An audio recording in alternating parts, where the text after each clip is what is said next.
dia, amada igreja, amigos, irmãos da Igreja Batista Metropolitana. Estamos mais uma vez reunidos para a Escola Bíblica Dominical. E nesta manhã tão gostosa, nós queremos agradecer a você que está ligado aí conosco, que está estudando a palavra do Senhor. Pedimos ao Senhor que dê entendimento, que dê sabedoria e que dê o prazer de estar estudando a palavra de Deus. Estamos estudando o Evangelho de João. O pastor Xande está falando sobre a ressurreição. Esse Jesus que ressurgiu, que está vivo e que intercede por nós, e estamos aguardando a volta dele. Então estamos felizes com esse estudo e queremos agradecer a cada um de vocês. A Igreja Batista Metropolitana está presente no seu lar, presente na sua casa, onde você estiver. Estamos no mês de missões, a irmã Regina está na direção desse trabalho. Nós agradecemos ao Senhor porque a nossa igreja está envolvida em missões. E nesta manhã nós queremos dar continuidade ao estudo da palavra do Senhor. Nós agradecemos a Deus pela tua vida, agradecemos a Deus pela sua casa, pelo teu lar. E nesta hora nós queremos agradecer também a presença da irmã Jane aqui conosco. E vamos orar e vamos pedir para que a irmã Jane, então, faça esta oração nesta manhã. Jesus Pai, eu quero te agradecer, ó Deus, pela noite que o Senhor nos concedeste, ó Deus, bem por mais uma semana, ó Pai. Eu te peço, ó Deus, que tu abençoe a escola bíblica dominical, que vai começar agora. Tu abençoe a vida de cada um de nós, Senhor. Te peço que o Senhor abençoe o pregador, que cada palavra que for pregada possa ser aplicada em cada coração, ó Deus. Peço por cada família, Senhor, por as pessoas que estão hospitalizadas, por as pessoas que estão sofrendo com essa pandemia, ó Pai. Que o Senhor possa cuidar e entrar com as tuas providências, ó Deus, para fazer a tua vontade, ó Pai. Ó Deus, prepara para melhor te servir, ó Deus, espírito e verdade. Purifica os nossos corações, ó Deus, e nos prepara para ouvir a tua palavra, Deus. Em nome de Jesus eu te agradeço. Amém. Se Deus fizer, Ele é Deus. Se não fizer,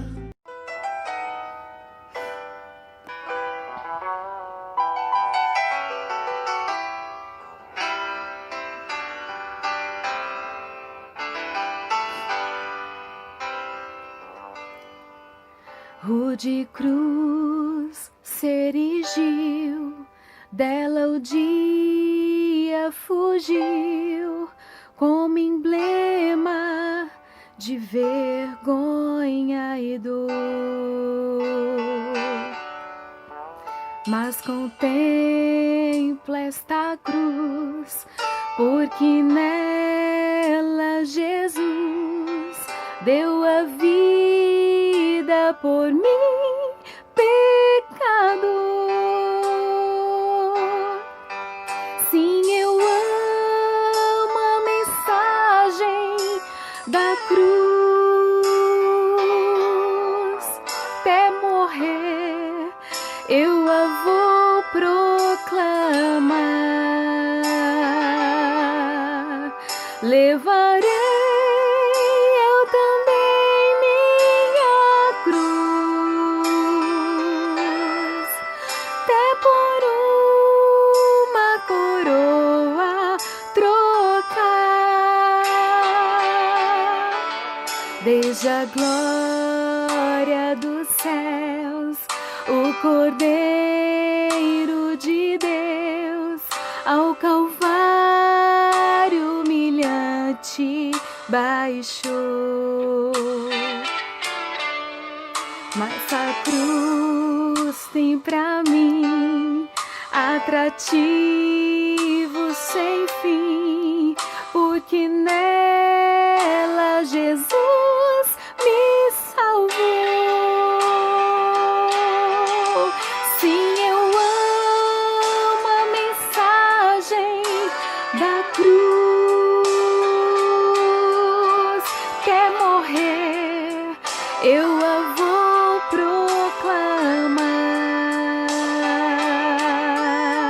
levarei eu também minha cruz, até por uma coroa trocar. Nessa cruz padeceu e por mim já morreu meu Jesus para dar-me o perdão.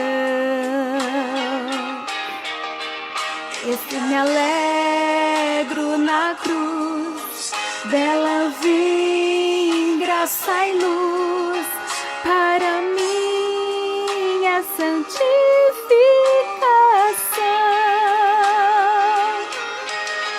Sim, eu amo a mensagem da cruz,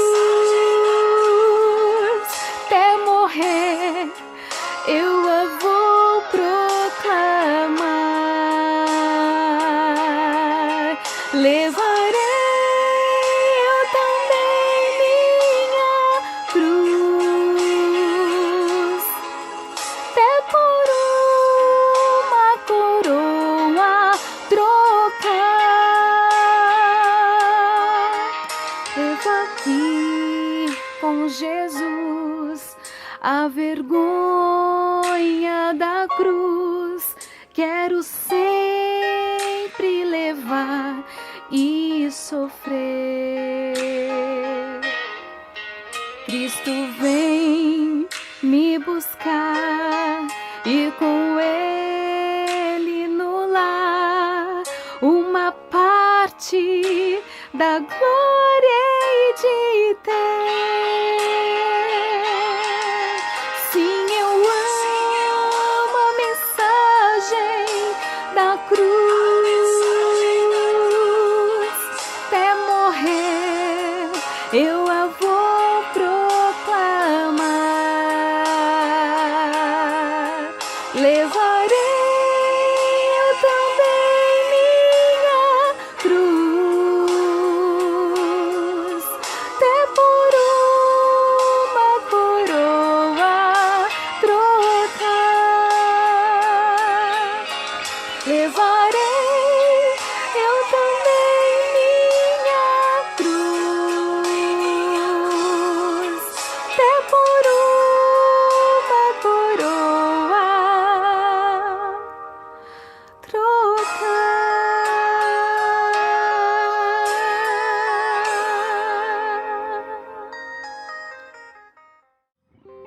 Se Deus fizer, Ele é Deus. Shalom Aleichem, igreja, como estão todos?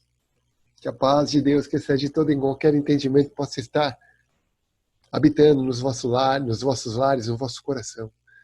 Eu quero agradecer a Deus, em primeiro lugar, e ao convite dos nossos amados, das amadas colunas da nossa igreja, para que eu venha ministrar a vocês a respeito destes textos tão profundos, que têm me levado a uma meditação ainda mais profunda, uma revisão em toda a teologia que cerca a minha vida e meu ministério, e que tem me edificado enormemente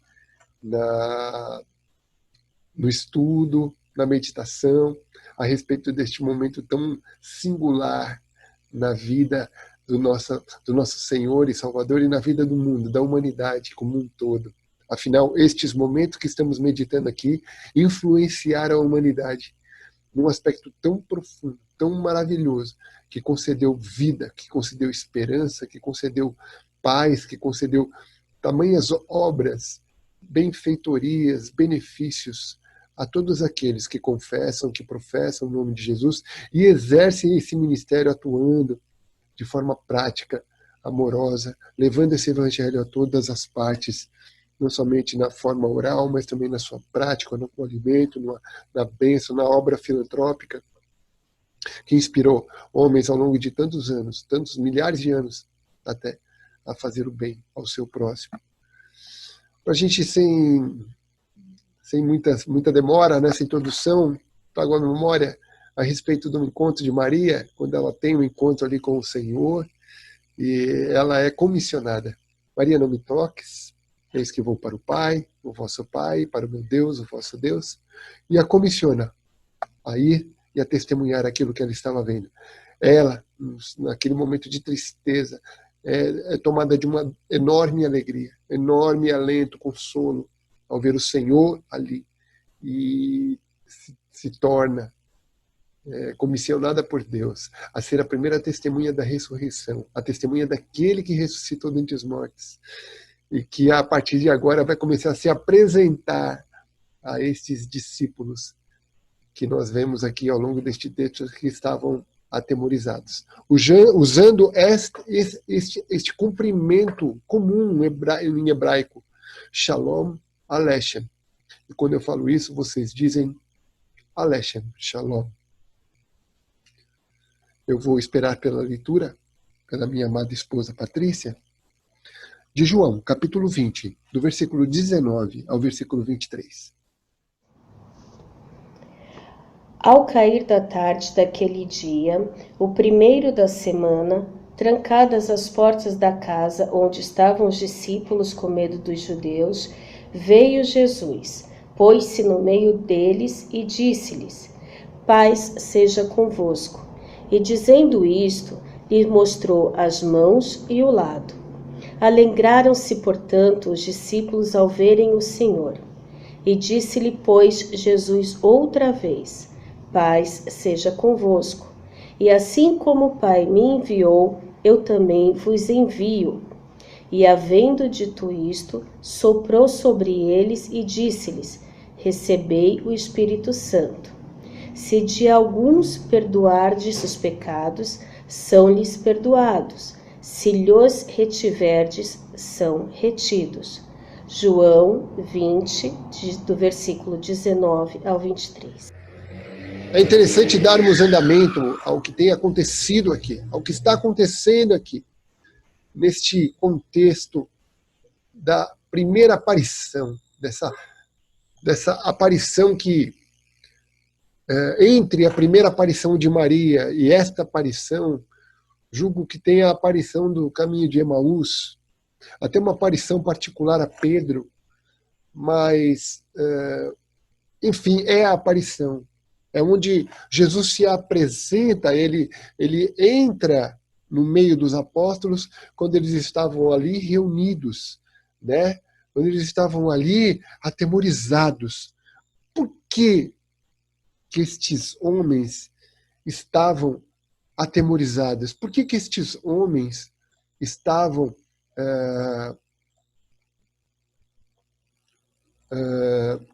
cheios de temor? Por quê? Por quê? Porque é bom a gente sempre fazer essas perguntas ao texto, porque é assim que nós extraímos a profundidade do texto.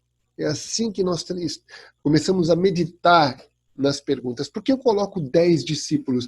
Porque Judas já havia se matado. E Tomé não estava com eles. Então, eles se reuniram ali, sem a presença de Judas, sem a presença de Tomé. 10 menos 2, 12 menos 2, 10. Perdão, eles fugiram.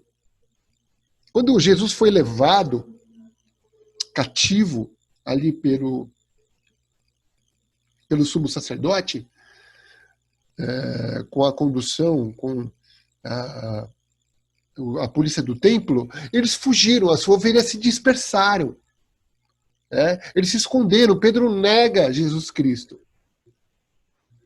E eles continuam fugindo, porque eles têm medo. Eles se reuniram ali para levantar algumas informações. E aí, tem alguma informação? Tem alguém procurado por nós? Existe algum soldado romano procurando por nós? Existe alguém perguntando a respeito de nós? Porque se mataram o nosso Senhor, eles vão procurar os seus discípulos. E agora, com o roubo do corpo, então, imagina, vão acusar-nos de termos furtado o corpo de Cristo. Temos tirado o corpo de Cristo ali do sepulcro. Então imagina assim, as conversas, as situações que eles estão enfrentando dentro de si, no contexto social, de malfeitores. de pessoas criminosas. Porque a gente sabe que eles não eram. E por isso eles se esconderam, porque eles estavam com medo. E neste momento, naquele lugar, naquela casa, Jesus aparece no meio deles. Jesus se manifesta no meio deles. E qual é a afirmação de Jesus? Shalom Aleichem. Porque na chegada da tarde daquele dia, o primeiro, domingo, estavam fechadas as portas, porque eles estavam com medo. E aí chega o Senhor e afirma, Shalom Aleichem, ou seja, a paz seja convosco. É inacreditável a mudança da situação. Por quê? Porque eles estavam ali, conjecturando, sofrendo, cheio de ansiedade, de preocupação, de medo, de pavor, julgando que eles iam ter que passar na mão desses soldados cruéis. Se Jesus foi crucificado, o que farão conosco? Mas quando Jesus se apresenta, ele fala, paz seja convosco. É uma mudança de situação, se não semelhante à de Maria, muito maior, porque ali haviam mais pessoas e um medo absurdo, né? Além das surpresas, das notícias, o medo absurdo do que poderia acontecer com eles. E Jesus continua no texto dizendo, mostrou-lhes as suas mãos e o lado. Você sabe que uma coisa que eu vejo na cultura judaica, quando a gente lê Coríntios, ele fala, os judeus buscam sinais e os gregos sabedoria. Ou seja, os judeus procuram milagres. Eles pediam sinais para Jesus. Tanto que ele responde, um sinal vos será dado, o sinal do profeta Jonas. Ou seja, eles perguntam um sinal para que ele manifestasse os seus poderes sobrenaturais, metafísicos, os seus poderes miraculosos. Quando ele multiplica os pães e os peixes, e aqueles homens dão a volta em todo o lago para encontrá-lo, para constituí-lo como rei, eles viram o sinal e por causa disso eles queriam buscá-lo. E ele fala assim, vocês estão me buscando por causa de dinheiro, por causa de sustento, porque vocês não querem trabalhar. E de maneira nenhuma você ser o rei. Veja, eles procuram sinais. E da forma cultural que Jesus entende ali, ele fala, olha aqui, sou eu. Olha as minhas mãos. Olha aqui, ó, o furo que fizeram com a lança no meu pulmão. Sou eu. E a Bíblia diz que eles se alegraram. Mas vamos entender essa palavra shalom. Mas antes disso, disse-lhe Jesus outra vez, Shalom Aleichem. Assim como o Pai me enviou, também eu envio a vós. O que quer dizer shalom? O que quer dizer esta palavra shalom? Qual o significado? Porque quando a gente vê uma língua muito ancestral, como o hebraico, ele tem vários significados nas atuais línguas. Existiam 1000 palavras no hebraico, 3.000 no grego. Hoje, quantas palavras a gente tem na língua portuguesa? Mais de 10.000, creio eu. Se não me falha a memória. Ou seja, uma palavra apenas, no contexto, pode ter outros significados. Por exemplo, paracletos, que é chamado Espírito Santo, para o ajudador, o advogado. Paracletos tem mais de 16 significados na língua portuguesa. Consolador, ajudador, lembrador, auxiliador. Ou seja, é interessante a gente meditar e perguntar o que quer dizer o cumprimento de Shalom? Por que ele cumprimenta com Shalom? Shalom Aleichem. A palavra Shalom deriva da palavra Salem. Olha, o que vocês lembram? Yerushalayim. Jerusalém, a casa de paz. Essa palavra ancestral vem de Salem.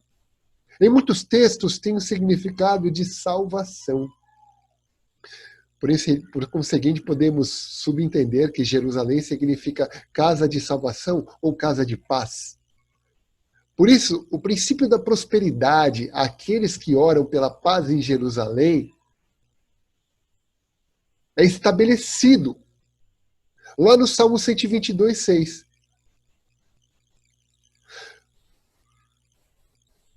Orai pela paz em Jerusalém e prosperem todos aqueles que te amam. Quando você ora pela paz em Jerusalém, você proclama a segunda vinda do Senhor. Porque a paz em Jerusalém só existirá na segunda vinda do Senhor. Hoje Jerusalém está em guerra. Hoje Jerusalém está dividida. Judeus, cristãos e muçulmanos. Hoje Jerusalém não tem paz. Jesus não está presente plenamente, não reina em Jerusalém. E a capital do reino é Jerusalém. Afinal, ele exalta Jerusalém acima de todos os povos. Ele reconstrói o templo no milênio em Jerusalém para ser adorado pelas nações. Zacarias capítulo 14. Logo, quando a gente ora pela paz em Jerusalém, a gente ora pela parousia de Cristo, pelo retorno de Cristo. E a bênção está ali. Prosperem todos aqueles que te amam, ó Jerusalém. É a situação semelhante à que os apóstolos estão passando na sua aparição citada em João. Por quê? Porque lá em Zacarias 12, 10 a 14, o Senhor revela, pelo poder do Espírito Santo ao profeta Zacarias, que eles verão sim aqueles a quem eles traspassaram. Eles contemplarão o corpo glorioso de Jesus ressurreto, que eles negaram, que eles traspassaram, que eles não aceitaram como Messias. Da mesma situação que esses discípulos, esses apóstolos, estão vendo Jesus nessa situação em João, capítulo 20, versículo 19 a 21, eles, os judeus cristãos remanescentes que crerem no Senhor, o verão e se lamentarão. Vamos ler. Eu queria adiantar, mas é importante a gente ler. Zacarias 12. Eles se lamentarão. Haverá uma conversão nacional. Eles verão aqueles a quem eles traspassaram. Olha que interessante. E sobre a casa de Davi, sobre os habitantes de Jerusalém, derramarei o espírito de graça e de súplicas. Olharão para aquele a quem traspassaram, pranteá-lo-ão, como quem pranteia por um unigênito. Chorarão por ele, como se chora amargamente pelo primogênito. Naquele dia será grande o pranto em Jerusalém, como o pranto de Hadad e Rimom no vale do Megido. A terra pranteará, cada família à parte, a família da casa de Davi à parte, as suas mulheres à parte, a família da casa de Natã à parte, suas mulheres à parte, a família da casa de Levi à parte, suas mulheres à parte, a família dos Simeitas à parte, as mulheres à parte, e todas as mais famílias, cada família à parte, e as suas mulheres à parte. Ou seja, haverá uma conversão nacional na segunda vinda do Senhor. Eles clamarão: venha, Senhor, justiça nossa. E ele virá e eles o verão. Todo olho verá. Todo olho verá. Todo olho do mundo verá a segunda vinda do Senhor. É interessante ver essa situação que está acontecendo ali e olhar para o futuro e vê-la se cumprindo também. Onde se cumpre? Como se cumpre? Quando alguém se cumprimenta, quando alguém cumprimenta alguém com Shalom Aleichem, como eu faço convosco, como Jesus fez com eles, como todo judeu ou todo cristão que conhece esta palavra e cumprimenta alguém com Shalom ou Shalom Aleichem, o que significa para o irmão de um judeu ou irmão cristão? Saúde, amizade, comunhão, tranquilidade, para gerir os seus negócios e prosperar. Criar suas famílias com segurança.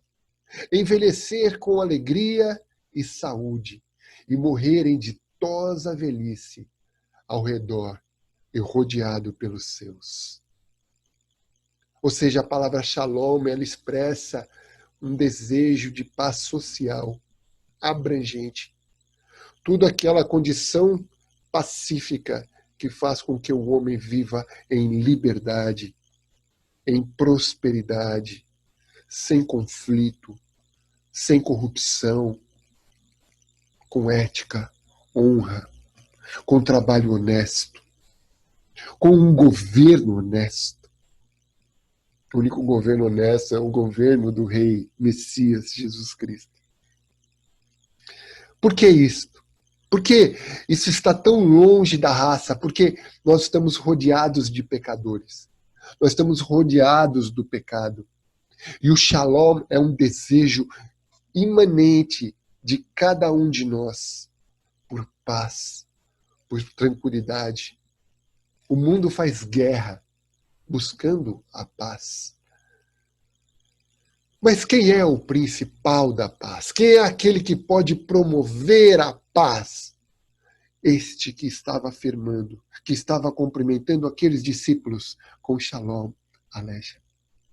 Porque ele é o cumprimento da profecia de Isaías 9, versículos 6 e 7.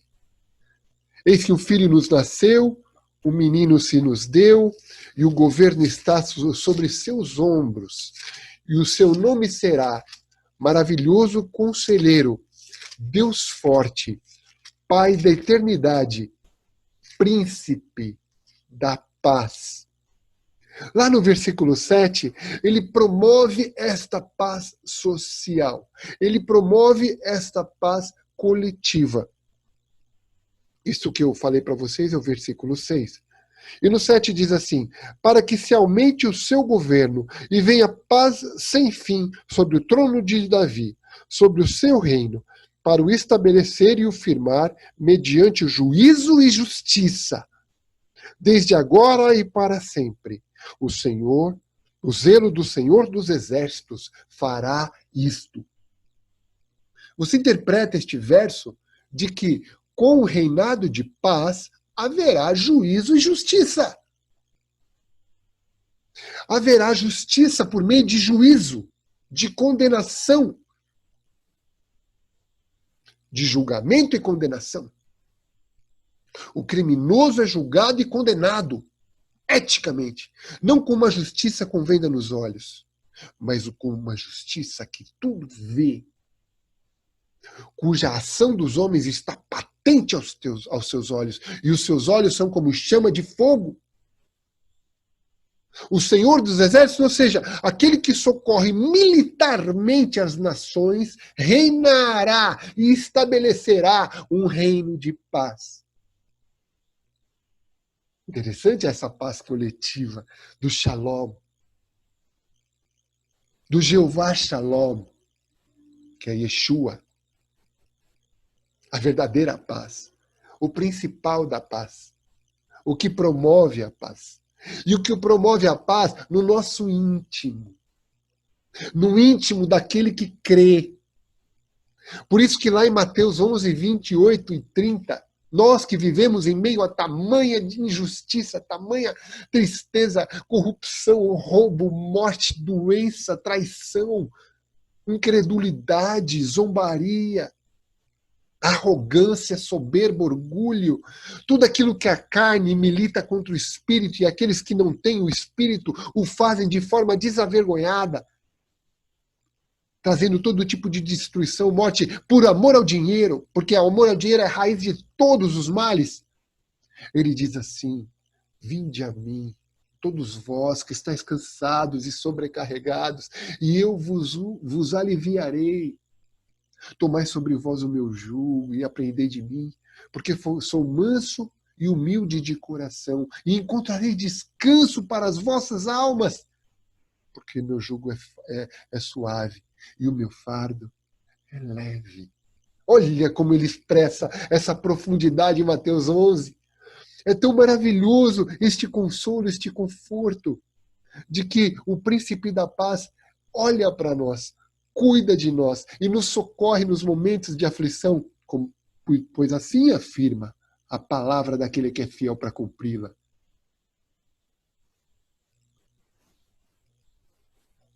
Ele é um socorro bem presente na hora da aflição. Ele promete àqueles que exercerem a sua vontade que serão filhos.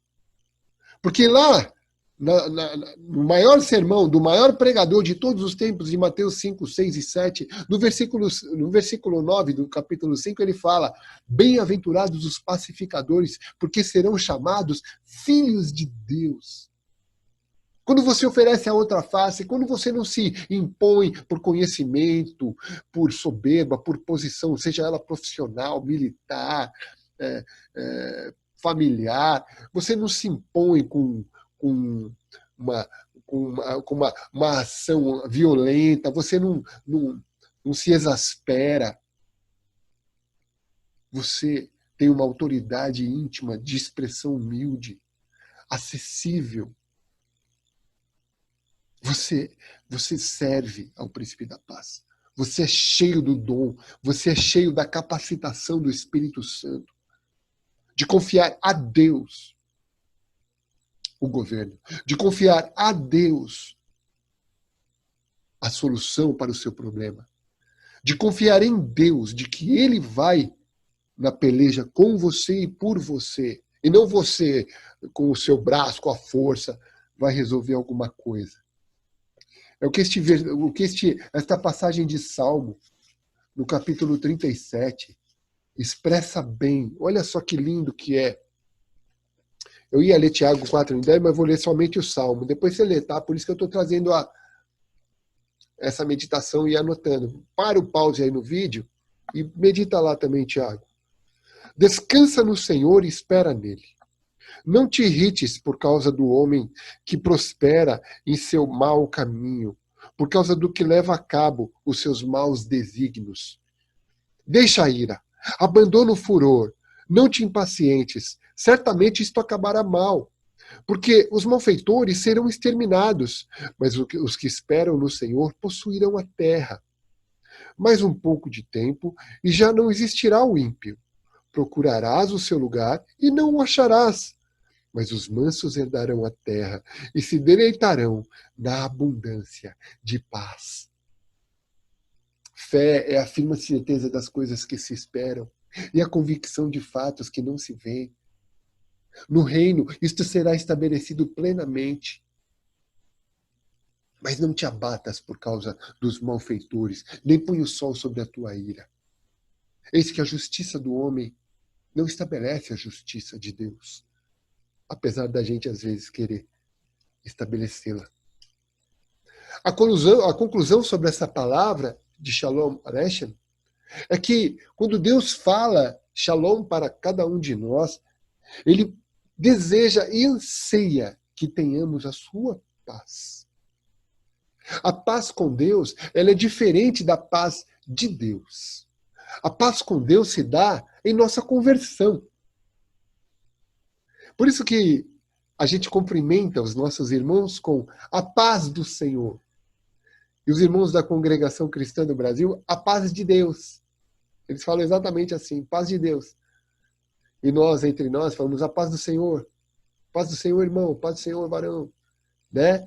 Ou seja, isso cumpre Isaías 53:5, quando ele fala, ele levou sobre si as nossas dores e enfermidades, o castigo que nos traz a paz foi colocado sobre ele, pelas suas pisaduras nós somos sarados. Em Romanos 5:1 diz, justificados, pois, mediante a fé em Cristo Jesus, temos paz com Deus. A justificação, a cruz do Calvário trouxe a nossa reconciliação para com Deus. Logo fomos afastados, apartados da ira de Deus que está sobre toda a humanidade e temos paz com Deus. Agora, como nós vamos ter a paz de Deus em nós? Como nós vamos exercitar esta paz para que tenhamos vida mansa, tranquila, mesmo diante de circunstâncias terríveis? para que esta afirmação de Jesus no Shalom Aleichem esteja conosco realmente. Esteja realmente habitando no nosso coração. Nós não sejamos esses crentes nervosos, ansiosos, briguentos, que se exasperam, que levantam a voz, que brigam, que trazem contenda, convulsão, briga dentro dos templos. Crentes carnais que são levados pelo seu próprio coração e que não têm a paz de Deus. Podem ser até ter uma paz com Deus, mas trazem uma série de problemas para a congregação, para o pastor. Entristecem irmãos, afastam irmãos. São motivos, às vezes, de escândalo, por serem briguentos, rancorosos, rixosos. Só verem problema, trazerem problemas, discussões em hora e lugar que não é para fazer isso. Como que a gente vai ter essa paz de Deus? Vamos exercitar isso. A gente vai ter essa paz de Deus quando a gente entrega toda a solução dos nossos problemas ao Senhor da paz, aquele que pode produzir a paz. Em Filipenses 4:7, a palavra do Senhor é bem clara com relação a que postura nós devemos tomar quando estamos no meio da congregação. Olha só, e a paz de Deus que excede... veja só, no versículo 4. Alegrai-vos sempre no Senhor. Outra vez, vos digo, alegrai-vos. Seja a vossa moderação conhecida de todos os homens. Perto está o Senhor. Não andeis ansiosos de coisa alguma. Em tudo, porém, sejam conhecidas diante do Senhor as vossas petições, pela oração e pela súplica, com ações de graças. E a paz de Deus, que excede todo e qualquer entendimento, guardará o vosso coração e a vossa mente em Cristo Jesus. Aí ele continua, no versículo 8. Finalmente, irmãos, tudo que é verdadeiro, tudo que é respeitável, tudo que é justo, tudo que é puro, tudo que é amável, tudo que é de boa fama, se alguma virtude há, se algum louvor existe, seja isso que ocupe o vosso pensamento, e que também aprendestes e recebestes, e ouvistes e vistes, isto praticais. Esta postura do cristão, mansa, humilde, essa estabelece a unidade que Cristo deseja. Esta unidade com o Pai e o Filho, que promovem a paz, que nos tornam pacificadores no meio cristão. Homens de extrema e a mais alta sabedoria, a sabedoria espiritual, que confia a Deus todos os problemas, que não se deixa levar pela ansiedade, pelas preocupações, que passa por essa situação de pandemia hoje de forma serena, perdendo recursos, mas atuando para que venha e estabeleça a paz e a serenidade no seu lar. Esta verdadeira sabedoria, esta verdadeira paz de Deus. Porque assim afirmou o Senhor: eu vos deixo a paz. Eu vos dou a minha paz. Não a dou como o mundo a dá, porque a minha paz permanece. Concluímos, pois, que aquele que anda, se relaciona e conhece a boa, perfeita e agradável vontade de Deus para a sua vida, encontra a paz de Deus. E não é mais um crente irado, carnal, mas cheio de graça e espiritual, manso, amável e acessível a todos. Como a verdadeira afirmação em si, no verso 19 e 20, ele diz que era demonstrado o desejo de se apresentar glorificado. Era demonstrado o desejo de se apresentar ressurreto diante daqueles discípulos que estavam em dúvida. Com aquele corpo que morreu, que foi sepultado, que desceu ao Hades, que ressurgiu ressurreto ao terceiro dia, que ascendeu em mistério, não foi ascensão pública, ascendeu de Atos 1, ascendeu em mistério, porque fala para Maria, não me toques porque eu vou me apresentar diante do Pai. e acendeu o ministério para levar cativo o cativeiro. Quem puder, entenda essa afirmação. Estava agora ali vivo. Estava agora ali falando. Estava agora ali se relacionando, trazendo a verdadeira paz que só o Senhor pode dar. Na segunda afirmação de Shalom Aleichem, eles comissiona a missão. Ele os envia para serem testemunhas deste encontro que eles tiveram com Deus. Desta verdade divina, revelada para toda a humanidade. Porque assim como meu Pai me enviou, Ele enviou eles. Eu envio a vós. Essa divina comissão de testemunhar, ela deveria ser feita com o sentido de levar paz a toda a humanidade. E está intrínseca na palavra evangelho. Olha, você que está aflito. Olha, você que está pesaroso. Olha que você está enlutado, sofrendo. Eu venho te trazer paz. Eu venho te trazer o príncipe da paz. Eu venho te trazer a verdadeira revelação daquele que pode te dar a paz que excede todo o entendimento e que foi conquistada por ele na sua morte sacrificial e foi anunciada por ele na sua ressurreição. O Shalom Aleichem que ele trouxe para nós pode pertencer a você, para que você seja o promotor. E dessa unidade, Pai, Filho, Espírito Santo em nós. É isso que ele deseja quando ele faz a oração sacerdotal, em João 17, 18. Para que isso seja realmente comissionado, para que isso seja realmente verdadeiro ali para aqueles discípulos, ele assopra o Espírito Santo. Como ele diz, ele sopra sobre eles o Espírito Santo. O que ele quer dizer com isso? O sopro, ele lhe sopra, aquele que cria pelo seu sopro, sopra sobre eles. Disse-lhes, pois, outra vez, a paz seja convosco. Assim como o Pai me enviou, eu também vos envio. E havendo dito isto, soprou sobre eles e disse-lhes, recebei o Espírito Santo.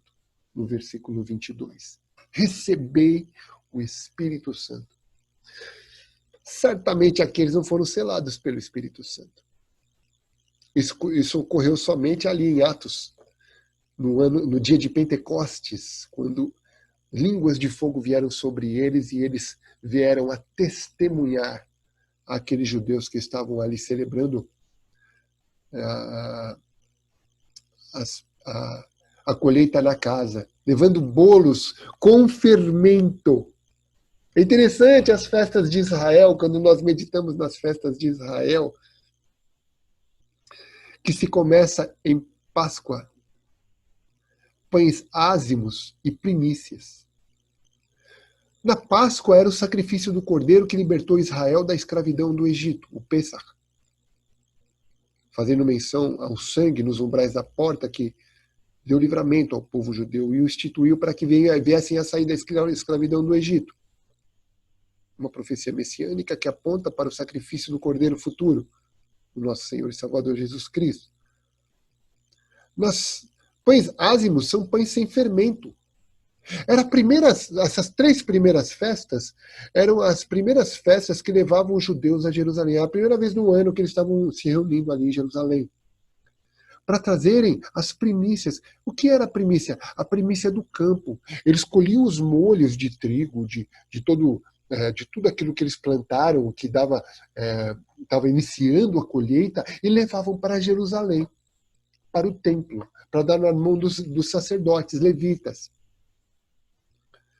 para entregar essas ofertas ao Senhor. Páscoa, comer os pães sem fermento, e primícias do campo. O que acontece em Pentecostes? eles voltam para trazer as primícias da casa. Eles colheram das primícias do campo até nos 50 dias, até a Pentecostes. E aí em casa eles fazem estes bolos, agora com fermento, para entregar no templo. O que isso quer dizer? Quer dizer que as primícias, os ramos naturais, o povo hebreu que recebeu os oráculos de Deus, a partir de Pentecostes, vão receber oliveira brava. Vão receber pessoas que não conhecem a Deus, cheias de pecados. Nós que não somos judeus, nós que somos oliveira brava e que fomos enxertados no ramo, foram tirados os ramos naturais e nós fomos enxertados no caule verdadeiro que é o Senhor Jesus, cujo pai é o agricultor.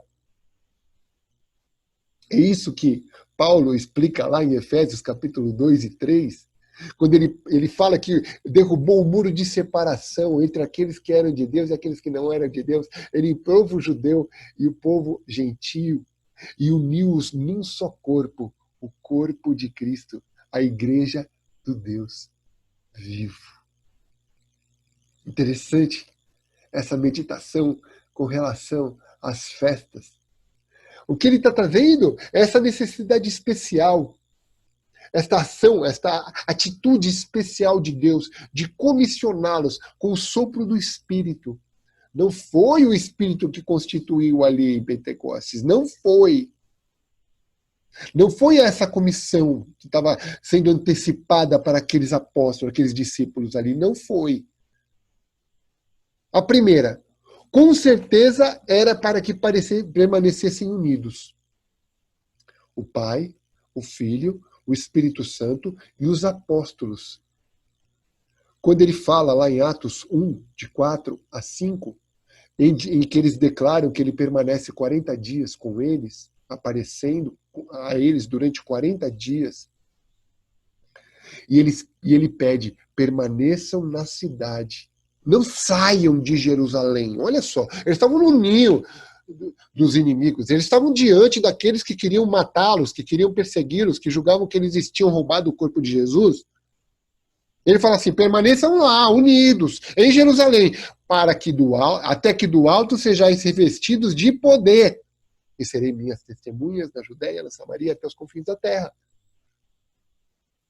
Ele estava estabelecendo ali a união da Santíssima Trindade, Pai, Filho e Espírito Santo, com esses discípulos comissionados a testemunhar a respeito do Senhor. E como eles iriam testemunhar? Qual seria essa escola espiritual agora que eles seriam cingidos com o poder do Espírito Santo para que eles viessem a agir e a testemunhar com este poder? A segunda, com certeza, foi para que eles viessem a compreender as Escrituras. Em Lucas 24, de 44 a 49, ele deixa bem claro essa condição a soprar sobre eles o Espírito Santo, que diz assim, a seguir, Jesus lhes disse, são estas as palavras que eu vos falei, estando ainda convosco. Importava se cumprissem tudo que de mim está escrito na lei de Moisés, nos profetas e nos salmos. Então lhe abriu o entendimento para compreenderem as Escrituras.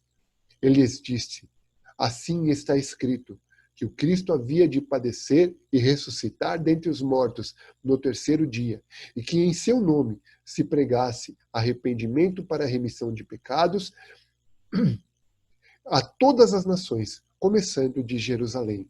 Vós sois testemunhas destas coisas. Eis que envio sobre vós a promessa de meu Pai. Permanecei, pois, na cidade, até que do alto sejais revestidos de poder. Quando ele fala aqui no versículo 45, então lhes abriu o entendimento para compreender as Escrituras, certamente foi isso. Por quê? Porque a lei de Moisés, dos profetas e dos salmos, ele está se relatando a única Bíblia que estava escrita naquele momento ali, Não havia Novo Testamento. Eles estavam vivendo no Antigo Testamento. Eram as profecias messiânicas. Eram as profecias messiânicas que foram cumpridas no dia da cruz, na vida de Jesus, no seu nascimento, na sua morte e na sua ressurreição. Aquelas profecias messiânicas que ele mesmo anunciou àqueles 2 discípulos no caminho de Emaús. E que após essa visão eles falavam, puxa, ele falava aquela escritura, as escrituras, isto ardia o nosso coração. Por que eu falo com tamanha paixão pelas profecias messiânicas? O porquê dessas profecias messiânicas? Porque é a coluna dorsal da minha teologia. É a coluna dorsal da minha fé. E eu coloquei aqui aquilo que eu escrevi há muitos anos atrás, quando fiz um estudo para uma academia de profetas bíblicos, da qual faço parte, sobre profecias messiânicas, que eu coloco a ordem cronológica, né, das profecias messiânicas cumpridas, né? E ela diz assim, eu digo assim, é a coluna dorsal da apresentação messiânica e divina em toda a Bíblia, dada ao cumprimento da palavra de Deus anunciada de maneira profética, Isaías 44, 6-8, gerando no crente ardente expectação da vinda de Cristo, Romanos 8, 19, Filipenses 1, 20, e esperança, gerando santidade no tempo presente, gerando uma vida de comunhão com Deus para que no seu retorno, a parousia, não venhamos a nos envergonhar, caso nossa vestimenta esteja suja. E é devido a esta falta de direção para o futuro que existe a corrupção religiosa, pois onde não há profecia, o povo se corrompe. Provérbios 29, 18. É por isso que a Escritura Sagrada apela sempre, olhem para os profetas. Como está escrito, hoje se cumpriu esta Escritura, conforme foi escrito pelo profeta. E o próprio apóstolo Paulo apela na Escritura quando diz, não desprezais as profecias. 1 Tessalonicenses 5, 20. É de suma importância a sua interpretação literal, para que não venhamos a ser chamados de hipócritas quando anunciarmos as profecias messiânicas não cumpridas. Por quê? Se Deus disse em Isaías 7,14, a virgem conceberá, não é uma mulher jovem. Não tenta distorcer, é literal, a virgem conceberá. Nessa situação de profecia messiânica, Deus cumpre a vírgula. Deus cumpre o acento. Deus cumpre a letra. Letra por letra. Porque Deus é poderoso para cumprir. Letra por letra, sem dupla interpretação. Pode haver dupla afirmação e concretização da profecia. Mas ela é cumprida literalmente. 2, 3, 4 vezes. Isso é sine qua non para a interpretação delas. Se na sua sede ele pediu água e deram vinagre para ele beber, se nenhum dos seus ossos foi quebrado. Ah, ele enfiou lá, quebrou a costela, não quebrou, porque ele falou lá que não foi quebrado e não quebrou, quando enfiaram a lança no pulmão dele. Nem o osso dele foi quebrado. Ele já estava morto. Não precisou quebrar para ele morrer. Entre os salteadores foi contado entre os 2 ladrões. Mas entre os ricos foi sepultado num túmulo virgem, numa tumba virgem. De José de Arimateia, lavrado em pedra. Olha quanto custava ali, ó. Abrir um buraco numa pedra grande. Olha o trabalho que foi. E de um judeu crente, pertencente ao Sinédrio, autoridade política, que foi diante de Pôncio Pilatos e pediu o corpo. É literal. Porque quando a gente fala das que não são cumpridas, não foram cumpridas ainda, quer seja para a igreja, quer seja para Israel, quando a gente fala de arrebatamento, apesar de passarmos por hipócritas diante dos olhos dos incrédulos, creremos que os fundamentos divinos são inabaláveis. E Deus é poderoso para realizar suas promessas, por mais inacreditáveis, de tão magníficas que pareçam ser. Isto é a verdadeira fé. Isto é o verdadeiro testemunho profético. Porque o testemunho profético está estabelecido em Apocalipse 19:10. Porque o testemunho de Jesus é o espírito da profecia. Creia no Senhor Jesus e você vai ser salvo. Eu estou profetizando. Se você entregar a tua vida para Jesus, você vai ser salvo. Eu sou um profeta. Você vai ser apartado da ira. Você vai ser remido dos seus pecados. Se você andar no centro da vontade de Deus, você vai ter paz. Eu estou profetizando biblicamente, no espírito da profecia. Apocalipse 19:10.